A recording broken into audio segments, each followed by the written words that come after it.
actually pretty late. 8:41 Central Time, my time. So if you're on the East Coast, it's approaching 10 p.m. your time. But it's Thanksgiving week. It is Tuesday. I've got a project to do tomorrow. Other than that, I'm gonna lay on my ass Thursday and Friday for sure. What's going on, Raymond Solis? How you doing, man? If you're watching this episode, that means it was a success. When your channel's small, it's hard to do live shows with do them consistently, good. Sometimes you have a turn up, sometimes you don't. So if I uploaded this, that means it was worth watching. I'm getting close to 500, then to 1,000. When I hit 1,000, this show will take off like a rocket. I'm telling y'all. Been watching this team since Super Bowl 28. Played the game my entire youth. Been a student of the game my entire life. Got a Rolodex in my mind with information that would just like literally freak you out. If you're watching and you haven't hit that red subscribe button, I implore you to hit it. It's free. It costs you nothing. It's a free investment. Put it that way. It's a free investment to help get this channel up and running. Because once I hit set goals, I can start putting back in the channel with a microphone, studio equipment, sound bites, a computer just for this, for film and graphics and whatnot. And a call-in line for live shows. When my live shows get packed houses. Title of this show is Late Night Cowboys Talk. What we need, hope, and expect to see the next 4 weeks of the season. Week 12, 13, 14, and 15. Very, very, very important weeks. After that, you got the last 3, the tail end.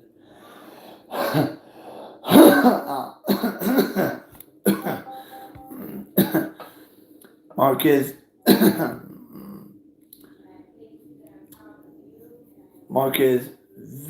his middle name always eludes me.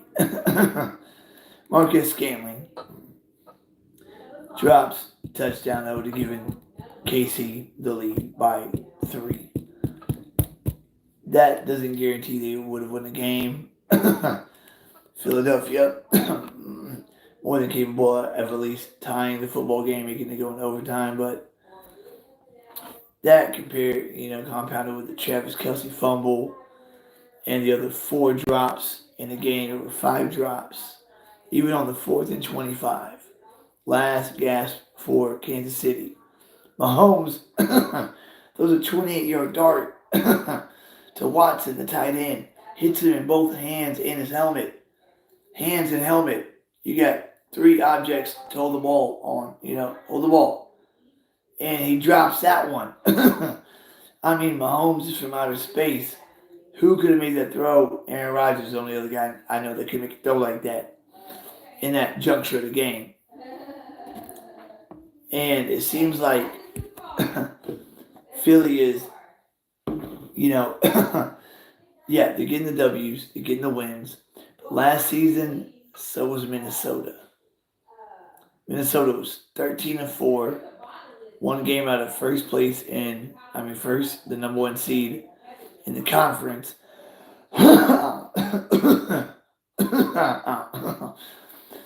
And 11 of their wins were by 1 score. So, last year the narrative with Minnesota were, man, they're coming around. Justin Jefferson, Adam Thielen. They traded for Hawkinson at the deadline. Kirk Cousins is getting it together here. Great teams find ways to win games. They won 11 by 1 score. 9 of Philadelphia's victories, 6 have come by 1 score. And the Miami game would have been a 1-score game.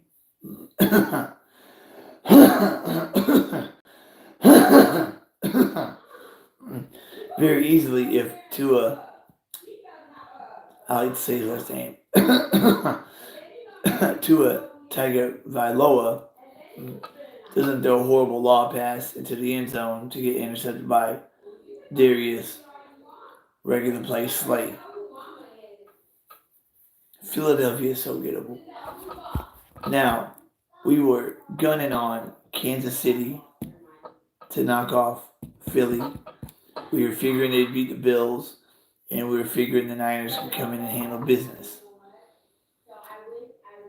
And during that time, us handle our business. 2 more games for Philly, Washington, Seattle. Washington in 2 days.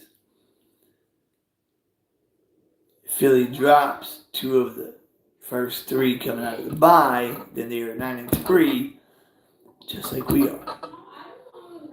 And the game on December 10th will be for sole possession of the first place of the NFC East. No tiebreakers, nothing, because we don't have any tiebreakers over Philly.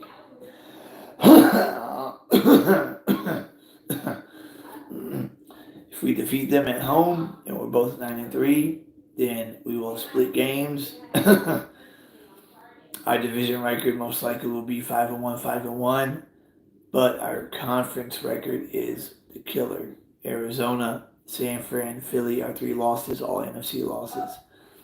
Right now, Philly's lone loss against the Jets. Now, if they lose against the Bills, which would have been just like losing against Kansas City, it's another AFC loss. Then San Fran, I believe San Fran can come in and punch him in the mouth. If San Fran and us could beat them, it's 2 NFC losses right there. Now, just say that were to happen. Just say Buffalo beats Philadelphia and Thanksgiving night the Seahawks upset the 49ers and the Niners December 3rd come out like men on fire and bring it to Philly and drop them, and Philly drops 2 in a row, and it is 9-3, 9-3, and we happen to beat them. What's going on, Dan? What's going on, my brother? And we happen to beat Philly on the 10th, and we go to 10-3. They go to 9-4. That's good. That's the best we can hope for. After that game, Philly has Seattle. That's the last tough game of the season. After the Philadelphia game, we go to Buffalo, and then we go to Miami. And then we stay at home, play Detroit, and then go to Washington.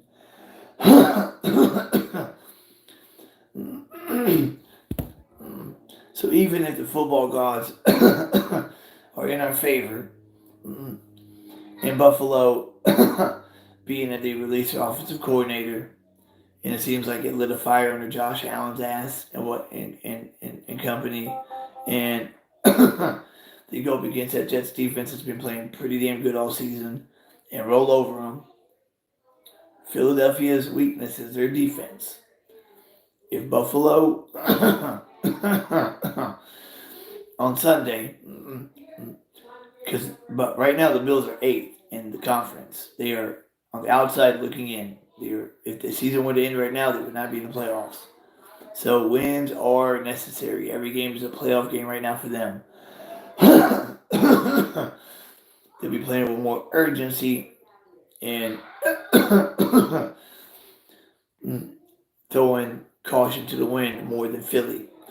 So if week 12 Buffalo comes in and upsets the Eagles, then we just need the Niners to do their thing. And they've been licking their chops to get back at Philly since that championship game when they had no quarterback.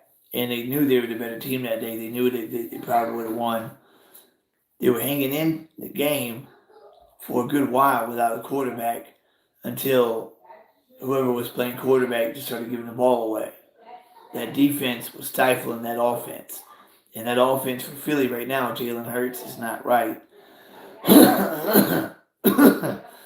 Damn, Kansas City. But we were assuming Buffalo was going to lose. But Ken Dorsey getting canned. kind of lit a fire across the organization. It looked like if Buffalo does upset Philadelphia, then that kind of, flip flops. Kansas City beating them, Buffalo beating them. We didn't think Buffalo would, that Kansas City would. Kansas City didn't, but if Buffalo does, then boom, we're on track. And then San Fran. That's why after we put the whooping on Washington, I'm compelled to go for Seattle to upset San Francisco. So San Fran comes out with a lot to play for December 3rd and comes out and pulls out all the stops and punches Philly right in the mouth and gives them 2 in a row.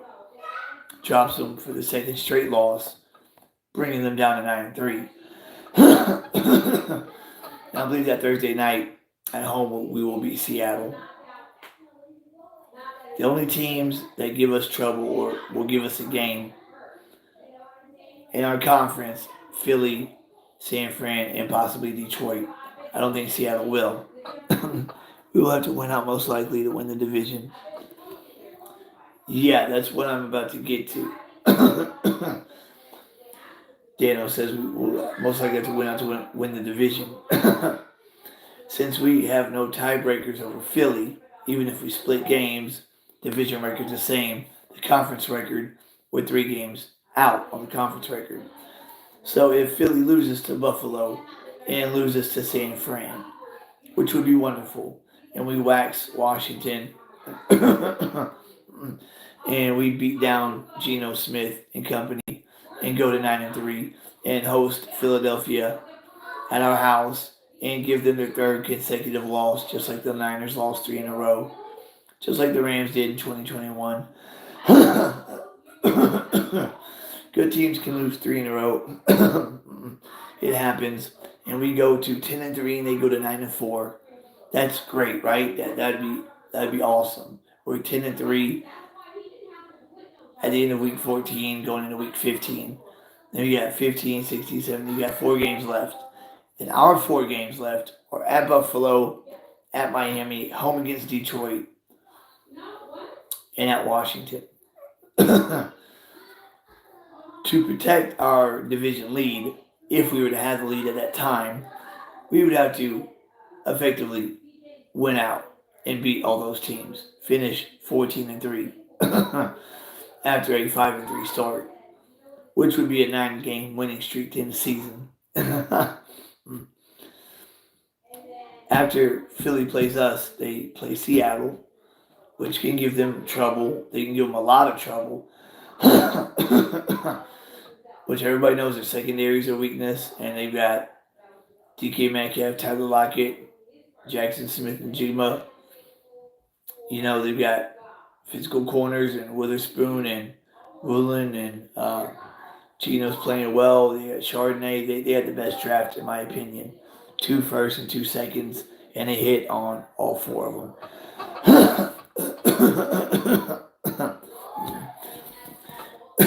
But I think Philly will beat Seattle. And then after that, all the Eagles got is home against the Giants,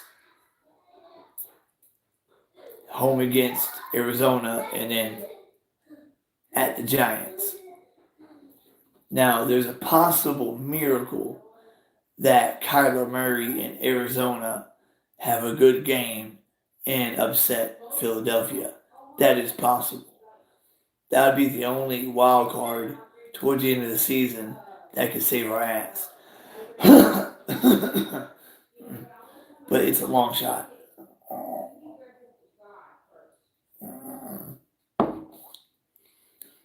After KC blew it last night, I said our chances of winning the East went down to 25%.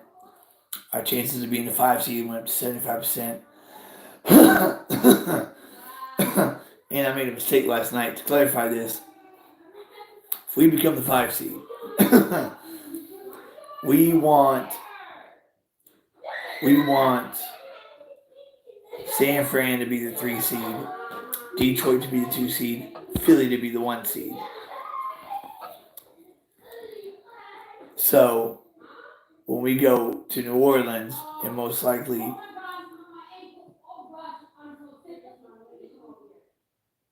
Man, that's funny. The microphone is background noise. And beat down New Orleans, then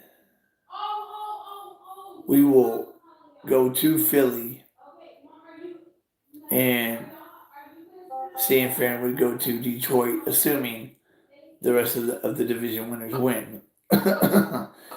And we are comfortable with going to Philadelphia. Very comfortable. We just do not want San Fran to get the number 1 seed.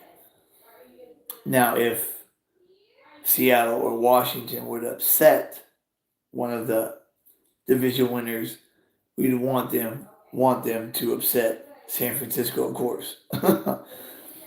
Just say it's Seattle and 6th seed Seattle against 3rd seed San Fran, and Seattle upsets them.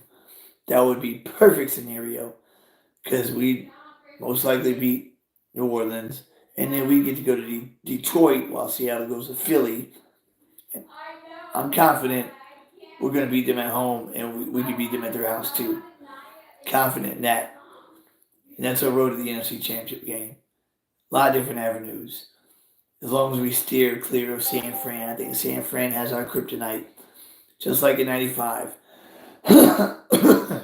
We don't get that 5th Super Bowl in 95 if Green Bay doesn't beat San Francisco in the divisional round. It doesn't happen. But they did, and Green Bay came to our house, and we took them down. San Fran beat us in the 94 championship. In the 95 regular season game, with Steve Young out, they came to our house and whooped us. Was it 44-21, something like that? They had our number, and I did not want to see them in the playoffs. And I don't think the team did either.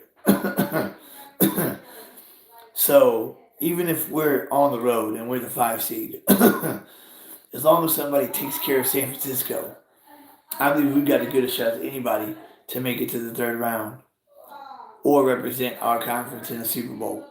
Because we can go toe to toe with Philly. We can go. I know we can beat Seattle 4 times out of 5, and we can go toe to toe with Detroit.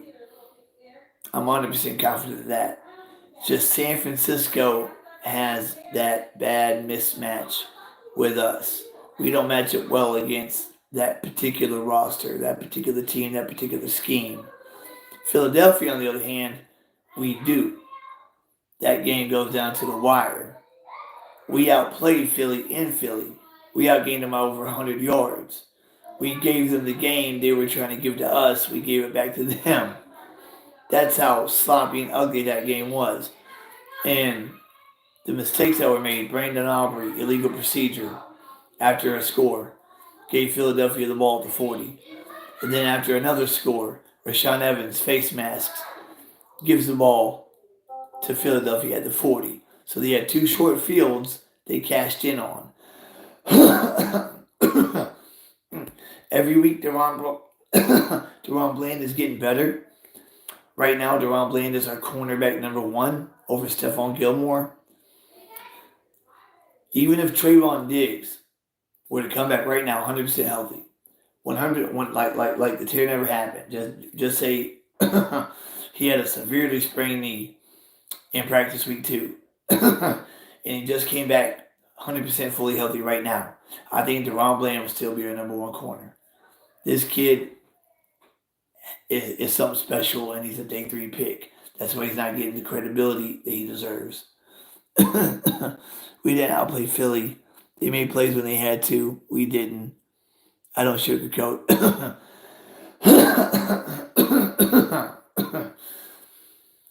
I'm not sugarcoating that game, man. We outplayed the Eagles. The ball bounced their way. Sometimes the ball bounces your way in a game. It just does. They had 3 fumbles. 2 we forced. And the ball bounced right into their belly. We didn't recover any of those fumbles. The touchdown to Schoonmaker. Even though Schoonmaker was getting wrapped up before he even caught the ball, not complaining about that, but it's a game of inches. I mean, he was half an inch away from the goal line before his knee hit the ground. Prescott, you know, still has a little PTSD from that broken leg, and was, 2017, 2019 Prescott would have ran that ball in, that 2-point conversion, with no problem. But he steps out of bounds. If you outgain a team by over 100 yards, and in the fourth quarter you outgain them 104 yards to 14, you outplaying them. We just didn't execute at the very, very end, and they were trying to give us that game. It's not they didn't put a smack down on us. They didn't beat us down. It was a neck to neck game that was in our favor, but we gave the game away. We did. Yeah, we had every chance. Even on the second to last drive, when Dak didn't see Ferguson wide open over the middle, and those at the Tolbert on a 4th and 8, turnover on downs, and we get the ball with 43 seconds left at our own 15, no timeouts left, right? No timeouts left. We're at our own 15. We're hoping just to get into Hail Mary range. That's like the best you can hope for. We scored 6 points in the second half. That's why we lost. Exactly. We were inside the 10-yard line 3 times. Got 6 points. The Schoonmaker touchdown, they got called back. Point taken off the board. We did score, and then Dak steps out of bounds, and then we get to the 6, and we back up to the 28. But with 43 seconds left, we're at our own 15-yard line with no timeouts left, and only 16 game seconds ticked off the clock. 16 game seconds tick off the clock. And we go from our 15 to their 6. That's how many? 79 yards. That's 79 yards we went in 16 game seconds. Our 15 to their 6. And we were just hoping to get in Hail Mary range. Tyler Smith, most penalized player in FBS, gets the false start. We go back to the 11. I'm still cool with that. 27 seconds is an eternity from the 11. Terrence Steele still coming off that tear. Had by far his worst game of the season, even worse than San Fran. And if he doesn't let Josh Sweat just whoop him on that play, that sack is what ended the game. Josh Sweat couldn't get nowhere against 77. So he goes on the other side where everyone's been eaten, takes Dak down, and instead of coming back and spiking the football, we come back and just snap it off the go. I would have spiked it, called a play. Maybe they had a play called already, I don't know. But if there's one knock against McCarthy, it's clock management. And Dak can't feel the pressure and blew the game. It's my point, he's not clutch. They came out with a stat, but he's the worst quarterback when trailing this year.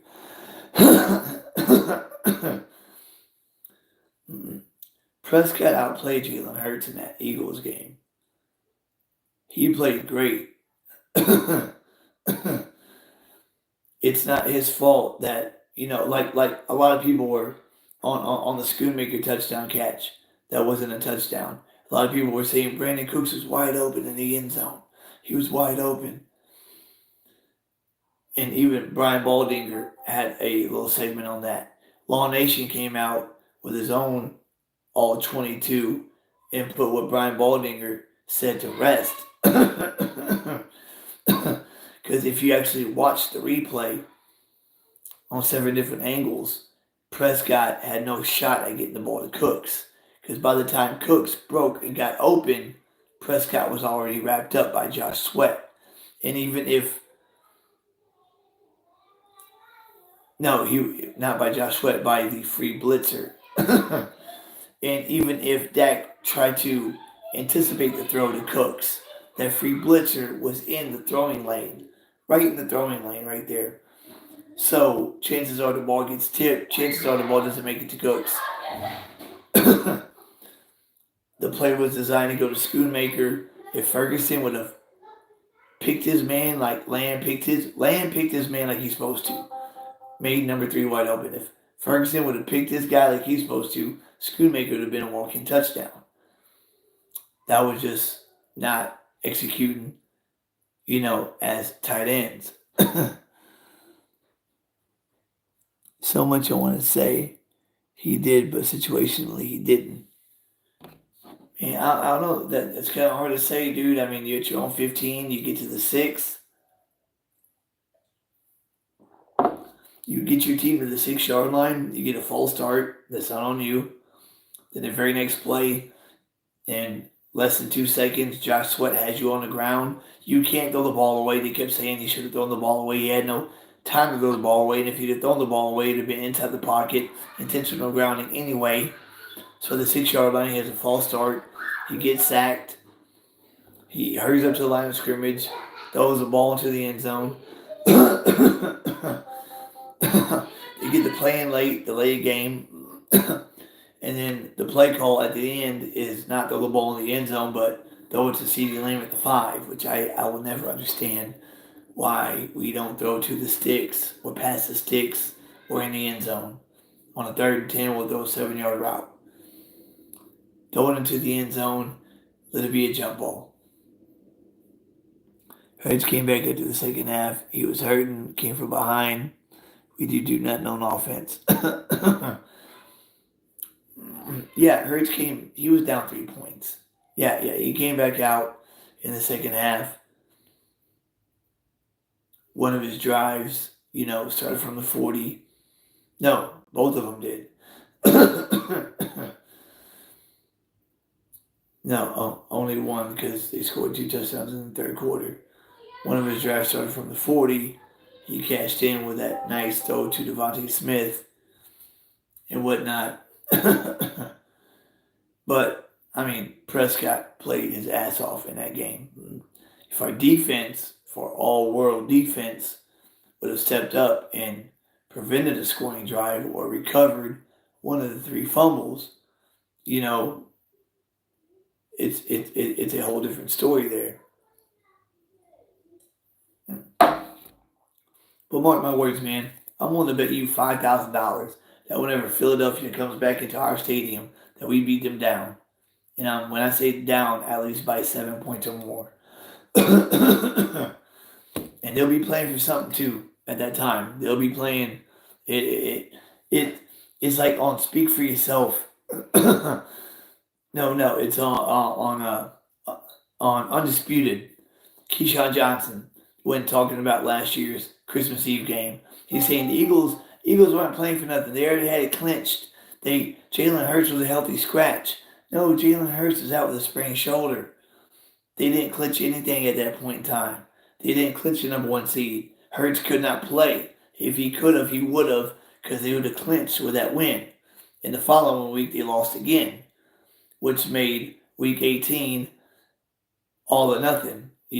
Cowboys, San Fran, and Philly were all vying for the number 1 seed Week 18.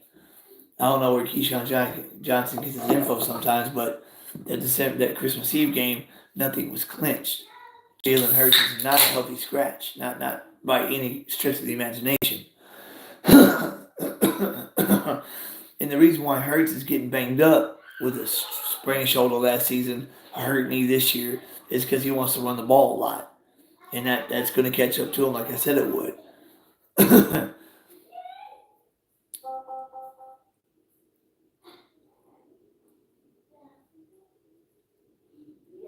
I'm sorry, bro. Playing your ass off means nothing when the quarterback can't come back. He didn't get it done. Hey, you can say Mahomes didn't get it done last night either, right? Even though he had 5 drops, it still goes on the quarterback. Mahomes didn't get it done. He had beautiful touchdown pass to take the lead with 1:40 left. but couldn't get it done. Travis Kelsey, they're about to score, go back up 10 again, fumbles the ball.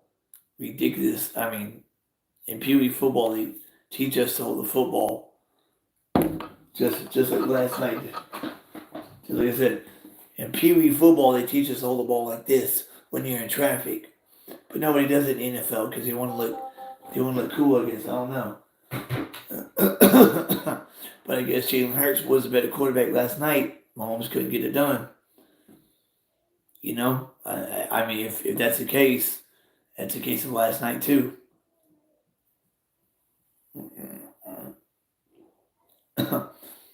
Patrick Mahomes played very, very, very well, but not enough to get it done. You see what I'm saying?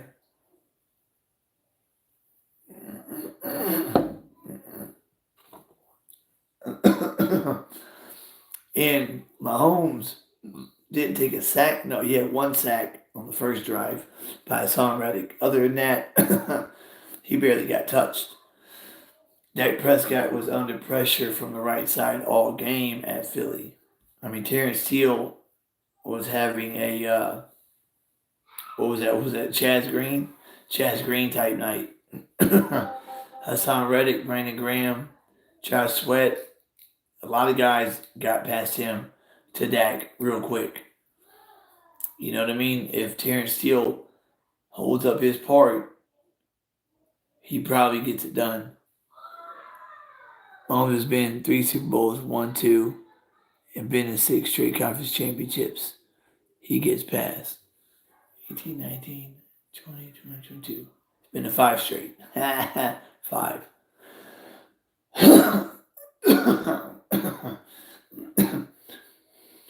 But there is no pass. It's what have you done for me lately? I know AFC title game has been the Kansas City Invitational, last 5 years, but you don't see Dak didn't get it done. Neither did Mahomes, or neither did Sam Howell, even though he, took Philadelphia to the brink both times. There's a very interesting stat I want to give to you, Dano. Dak has 2 wild card wins since 2016. He's never carried a team on his back. Dak needs offense like Purdy. Our offense is averaging 30.2 points a game. We're number 2 in the league. That's without Kellen Moore. That's with Mike McCarthy's first 5 games calling horrible play calling, not scoring many points. And then after the San Fran game, uncuffing Prescott. Now we're number 2 scoring in the NFL. 2017, Alex Smith was a quarterback for Kansas City. Mahomes was a red shirt when he was drafted in 17. He didn't play until 2018. If you remember 2017, that's when Zeke got suspended. We're 4-3, and Kansas City comes into our house, and their quarterback is Alex Smith, and we're up, and there's like 3 seconds more before halftime. There's like they're at like the 50, and we're thinking it's gonna be a Hail Mary, and they throw a 20-yard pass to Tyreek Hill, and they got like 4 blockers in front of him, and they throw a 20-yard pass to Tyreek Hill right before halftime, and he sit there and puts a Madden, it looks like a Madden game, jukes out like 6 defensive backs and gets it to the end zone. And I was like, wow, man, what a freaking play. We're all thinking it's going to be a Hail Mary. And Alex Smith just dumps it off to Tyreek Hill, and he takes it and razzles and dazzles with it, does what he does. After 2017, they moved on from Alex Smith, made Mahomes a starter. I guess that 1 year on the bench really made a big difference because when he started in 2018, he never looked back. But something interesting I was going to point out, like I think I said earlier in the video, last season, right, Minnesota goes 13-4, right? People say great teams find ways to win games. And last season, you got Kirk Cousins, you got Justin Jefferson, you got Adam Thielen, you got KJ Osborne, you trade for TJ Hawkinson before the deadline, you got weapons at the wazoo, you got Cooks. Yeah, you're right. Plain Tech has been surrounded by great teams. And has done nothing. Prescott had Jason Garrett for his first 4 years. Mr. 4th and 1, punt the ball from the 50. 4th round pick. Not a 1st round pick out of Texas Tech. But he's getting better as he's getting older. This season, you can see his game has stepped up from last year and the year before last. Even in 2021, we had the number 1 offense. Dak right now is playing better football than then.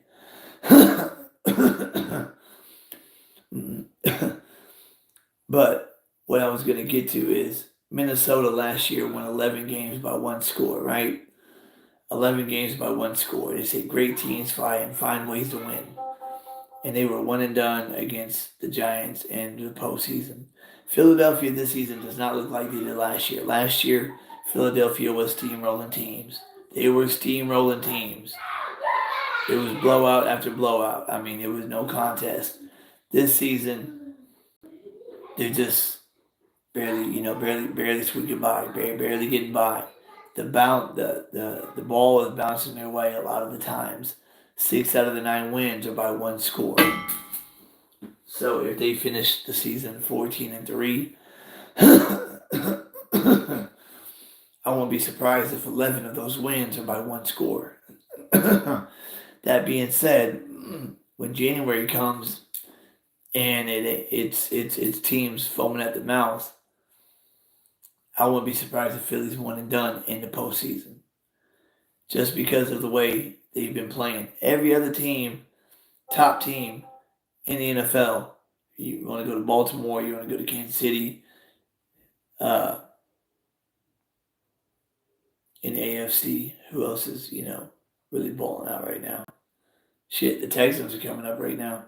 Detroit, Dallas, San Francisco, Seattle sometimes. Most of their wins are pretty convincing. The most convincing win Philadelphia has had is 14 points against Miami.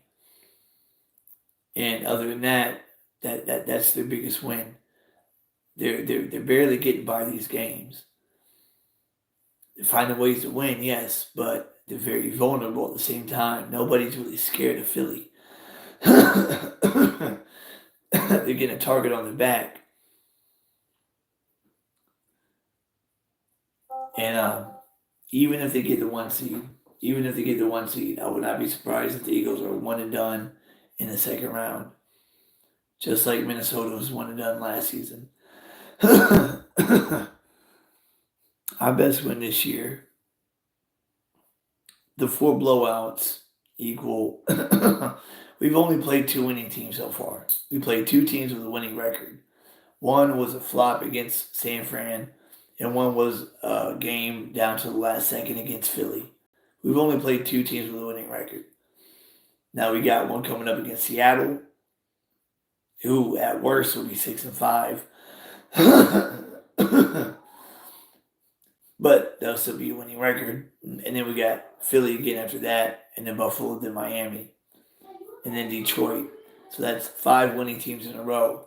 So then you'll see how we look against winning teams in conference and out of conference. Our offense has gotten better every week since week 5. Since that San Francisco debacle probably was the best thing that happened to us. Made Mike McCarthy reconfigure this West Coast offense. No Texas Coast offense. That was bullshit from the beginning. So West Coast scheme, 100% all the way. Since week 5, he has tweaked it. He's continued. Him and Shoddy have been working on it week in and weekend out. And it's been getting better and better and better. And like I say, if we can get Brandon Cooks involved in this offense like he's supposed to, this offense will become very, very dangerous. And if our defense can stand up like it's supposed to, stand up even without Diggs, without Rashawn, if Rashawn Evans can make a difference, or today the Colts let Darius Leonard go. In 2021 he had 7 forced fumbles, 4 interceptions. He's had a lot of injuries last season. Doesn't have the same explosiveness he had coming out of the 2018 draft, but he can still play ball. If the Cowboys are smart, they'd call him in for a cup of coffee, keep the tires on him. We're thin at linebacker as it is, and if he can come in and be a plug and play, he's better than right now. He's better than Damone Clark right now in their career. So if he can come in and play beside linebackers, or on first down, you got Micah Parsons and him, starting at linebacker, Darius Leonard, Micah Parsons, with Tank, Hankins, Osa, and Armstrong on the defensive line. It's a pretty good front six right there. And then, Fowler on the edge if you want to put a 5-man front, pretty good front seven. And our guys can play pretty good man coverage or cover one. Our defense travels. We're averaging 17.5 points a game right now. We're giving up. I think it was after the Carolina game. We're averaging 17.5 points a game on defense. And on offense, we're averaging the second most in 30.2 points a game. Miami's number one. And coincidentally, Philly's number 2 at 28. San Fran's number 3 Philly's number 3 at 28 points a game. San Fran's number 4 at 27.9 points a game. So you got Dallas, Philly, and San Fran at 2, 3, and 4 in scoring offense this season. But still a lot of football to be played. 7 games, regular season games left. A lot can happen. I don't wish injury on anybody, but Hurts playing on a hurt knee. He can make a bad cut, go down. I still think that team's good enough to win with Mariota in there, but they could drop enough to where they lose the division, or they could just lose the division outright. If Buffalo comes in there, punches them in the mouth, same with San Fran and us, but we'd have to keep it up. And I want to see us win on the road, even if Philly beats Buffalo and San Fran. When we play Buffalo and Miami on the road, I want to see wins. Because if we're the 5 seed, we're going to take it on the road anyway. So I want to get better on the road, better than, 6, 7, and 8 in the last 15 on the road, opposed to 12-0 from our last home games. Most teams hold back, win up big, and run clock out. Situationally, this offense has been mid at best. If that's the case, most teams hold back, win up big, and run the clock out. Yeah, we do that. When we're up big, we pull the starters and try to end the game, but we usually pull off another touchdown or 2. Nobody has really blown out teams like we have. Philadelphia playing the Rams, that was a 11, 12-point game. Philadelphia playing, trying to think of some common opponents here. Or Kansas City playing Carolina, that was a 3-point game right there. The Patriots, Philadelphia gets passed in by 5 points. we beat them by 35. We've blown out teams. Just I've never seen as many blowouts in one season as we've had this year. But we are getting better every week. That's the thing, is you want to hit your peak, even if it's already too late and you've already dropped important early games. If you get hot late in the season, anything can happen. We go back to the '07 Giants, number 6 seed, who made the best postseason run I've ever seen in NFL history, where they go to Tampa Bay, knock them out, and they go to our stadium. We swept them that year. Terrell Owens had 2 touchdown catches in each of those games. They come to our stadium, beat us 21-17, and then they go to 13-3 Packers, Lambeau, super cold, beat them in double overtime. And then they go to the undefeated Patriots, wherever that Super Bowl was played, and knock them off. I mean, wild card teams are just as dangerous as, divisional winning teams. Joe Flacco and company, but we'll see. We'll see where the cards fall. We'll see if Philadelphia is as suspect as we think they are.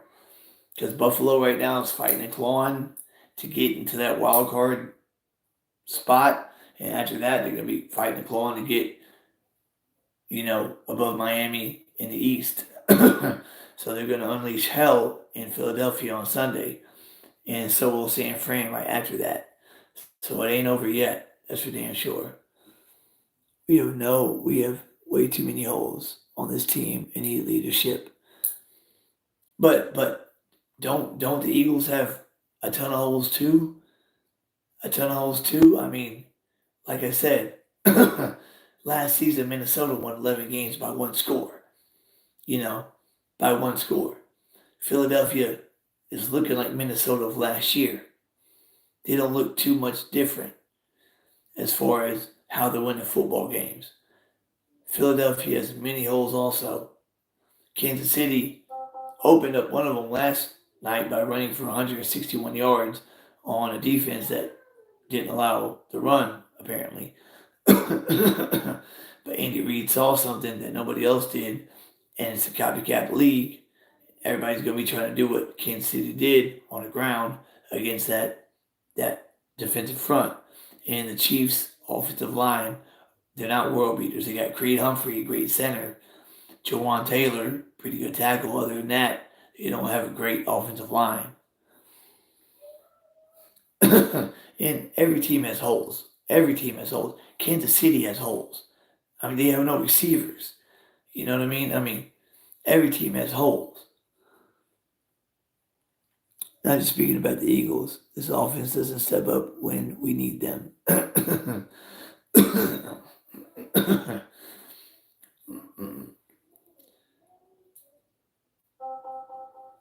Besides the San Francisco game, where we didn't get a first down till like the second half. Our offense has been pretty good against Arizona, missing 3 offensive linemen, having one start for the first time at left guard ever in his career. We got to the red zone 4 times in that second half, but didn't cash in. And that went back to Mike McCarthy's play calling to start the season, which was playing not to lose, not playing to win. Offense showed up against Philadelphia. Offense has shown up in every game except 2. And that's Arizona and San Francisco. Even the San Fran game, defense was gassed because we couldn't get the first down. Yes, San Fran game, offense didn't show up. Didn't really show up that well against Arizona. Those are the 2 games where offense didn't show up in. Every other game where offense has been up to the task. And since week 5, our offense has not had a bad game. Against the Chargers, we scored 20. We won by 3. Should have scored 27-30, but since that San Fran game, our offense has showed up every game since. and it's gotten better every game since. And we're getting more guys involved. And that starting five that we got, they're starting to gel. They're starting to look good together now. Kieran Steele is playing through it. He's playing through that tear. It's a miracle that he was able to start the season. And by December, late December, he starts to get back to form, to last season form. And 77, as we got smart, don't let him practice because you don't need it. Just put him in bubble wrap, set him on the sideline, let him do a Saturday walkthrough, put him in pads, let him play on Sunday. That starting five is pretty good and getting better every game. So is the passing game and the running game. And we get Brandon Cooks involved as much as CeeDee Lamb right now. You got CeeDee Lamb, 6 receptions at 74, second in yards with 1,013. A.J. Brown has 1,013, so they're tied. Right behind Tyreek Hill has 1,222. And CeeDee Lamb has 5 touchdowns to A.J. Brown 6. So CeeDee Lamb is an alpha male number 1. Brandon Cooks, when utilized properly, is a damn scary number 2. And Michael Gallup is starting to finally, little by little, baby steps, get over that middle block and look like the MG13 that we've known. I mean, every target he was thrown to against Carolina, he caught and made plays with. You're not getting it. Great teams have to rely on offense, especially how the game is called today. Yeah, and that's what we've been doing. We've been relying on offense. Our offense has been winning games. Our defense since the Patriot game hasn't been, scoring touchdowns, getting a ton of takeaways. We ain't been getting a ton of takeaways. We ain't been scoring a bunch of touchdowns. Deron Bland got his 4th pick 6, yeah, but we've not been taking the ball away like the last 2 seasons. Our defense has been playing all right, but our offense has been moving up and down the field since week 5. They have. The stats show it. The score shows it. Our team is led by the passing game. Passing game is what opens up the run game for us, not the other way around. This offense revolves around Dak Prescott, and you'll see in the next 5 weeks what number 4 is made of. I think he has made that next step to being a better quarterback than he's been the last few years. And he's not been bad either the last few years. We just got stuck against the Niners the last 2 playoffs. Wild card in 21 and the divisional round in 22.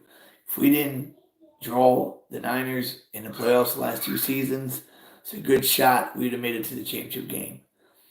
But that particular defense, that particular team, matches up well against us. It happens like that sometimes. You got some teams that match up very well against others. And you got some teams that match up well against, other teams. Like, we match up better against Philly than we do against San Fran.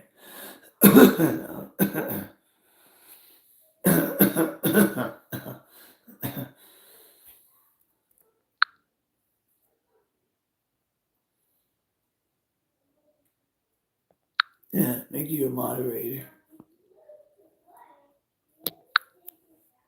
See if your name turns blue. Channel moderator. So in the future, whenever live shows, we actually have people and have a microphone, you can moderate. And what Mike Fisher calls them the slappies, you can slap the slappies or do whatever y'all got to do. I just want to talk some late night Cowboys football. Yeah, you're in blue now. This offense is like a baseball team. Will score 12 runs against a bad pitching team and get shut out against great pitching.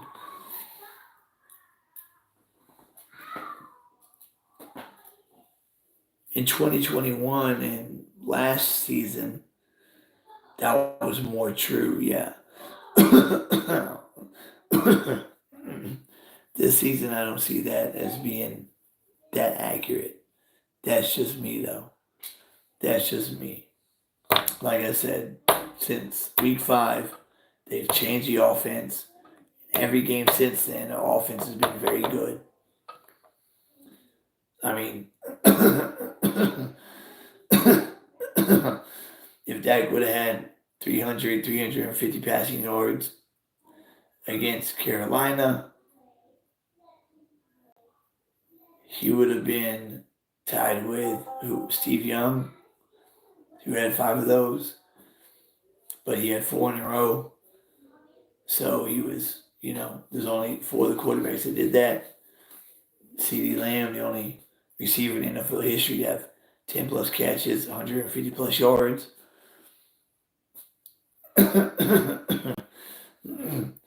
Now, what you're referring to is when we hit the 49er wall in 21 and 22. Like I said, that team, it just like 92 and 93. We were their kryptonite. If somebody would have knocked us off in the championship game and the 49ers would have got to play somebody else, San Fran would have won back-to-back Super Bowls in 92, 93. But they didn't because they ran into us. If they ran into anybody but us, they would have won. We ran into San Fran in 21 and 22. That was our kryptonite. That was the team that we did not want to face, that out-schemed us, outplayed us, was a better match against us than anybody else. If we would have played Green Bay or Tampa Bay in the 2021 playoffs, we would have had better success. Same with last season. If we would have played Philly in the second round, we would have had better success than against San Fran. That's just how it went. So even if we're the 5 seed this January, if we don't have to go to San Fran, we have a good shot at making it to round 3. Now I'm putting that in stone. Steve Young was the guy who wanted the ball in his hands for a game-winning drive. Same like what Troy did for us. I'm stats only matters is when you win.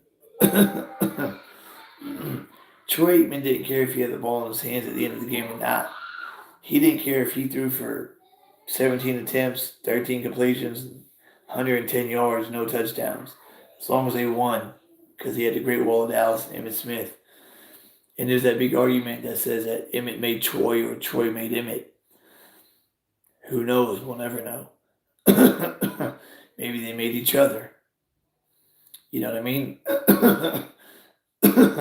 That offensive line, you could go out there and the defense knew what you were going to do, and we could run the ball anyway.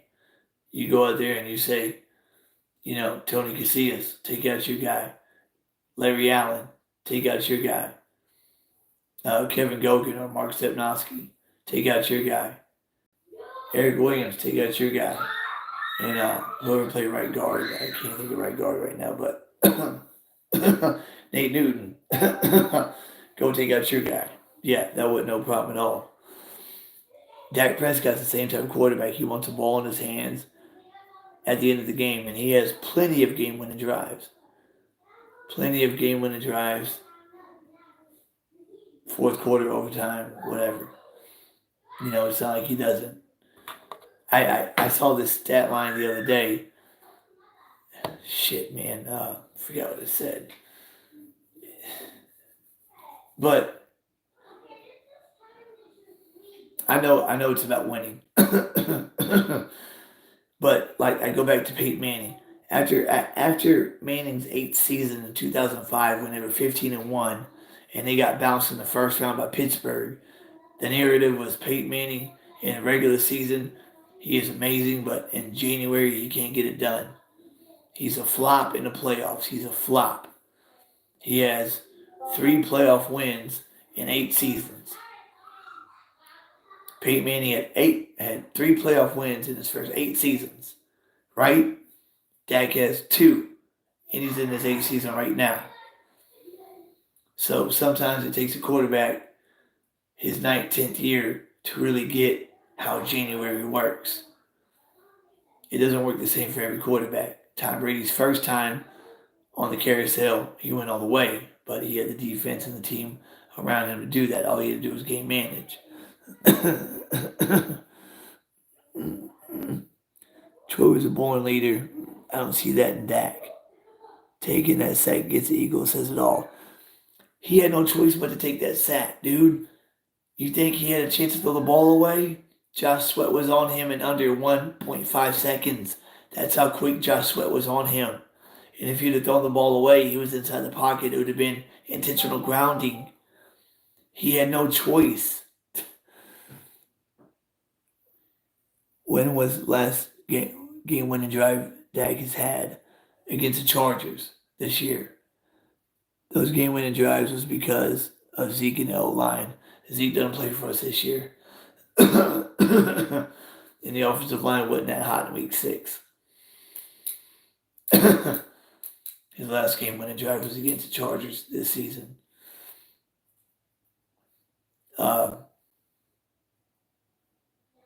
No, you have to feel it.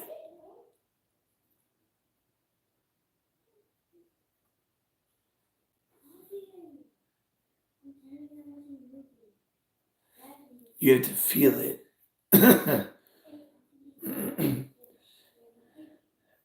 Quarterbacks that get the ball out of the pocket in 2 to 3 seconds don't get touched much because they have such a quick release. But if under 1.5 seconds, you got a guy with his arms around you, throwing you to the ground, there's nothing you can do, no matter what you say. No matter if it was Peyton Manning or if it's Troy Aikman or whoever it is. Go look at that sack again. See how fast Terrence Steele got beat. He didn't touch Josh Sweat. Josh Sweat came off the line untouched, unabated to Dak Prescott. That quick. He had no time to make a move or try to throw the ball away. And like I said, if he would have, it would have been inside the pocket. It would have been grounding anyway. I'm talking about legit teams, Chargers team. Chargers aren't a bad team. They're not a bad team. They got to 4-4 this year, and I kind of lost track of them after that. You want to know what his last game when the drive was? It was at SoFi. But we've seen Dak do that many, many times, have game-winning drives. He just didn't have one against Philly, and he should have. Then he doesn't spike the ball and wasted more time. No, the coach, Mike McCarthy and Brian Schottenheimer, didn't want him to. They wanted to line up and run a play, which is what they did. You do what the coach tells you to do. It would have been smarter to spike the ball. It would have been smarter to spike the ball, I believe. But like I said, Mike McCarthy's downfall is clock management. You spike the ball after that sack, yes, so you can regroup, call a good play, maybe take a shot in the end zone and win the game. Instead of lining up to the line of scrimmage real quick, spiking the ball, making a wild throw, and then having 5 seconds left. That goes on Mike. And the Panthers defense is really bad. Chargers defense, middle of the pack. They're not they're not horrible.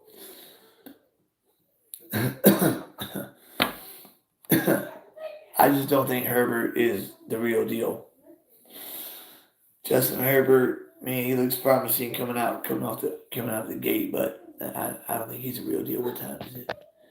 Shit, 9:45. Alright, guys, if y'all are watching this means I uploaded it. Please subscribe, like, and share. Help me get to 500 first, guys, into 1,000. And then from there, we'll take off. We'll have some fun. I'll get to calling online when we have live shows with actual, like, a bunch of people in it. And y'all can agree with me, disagree with me. We can agree to disagree. Y'all can just vent about the game or talk about the pregame, the postgame. It'll be what it'll be, you know what I mean? Y'all have a good night. tomorrow's Thanksgiving Eve, and then we got Turkey Day.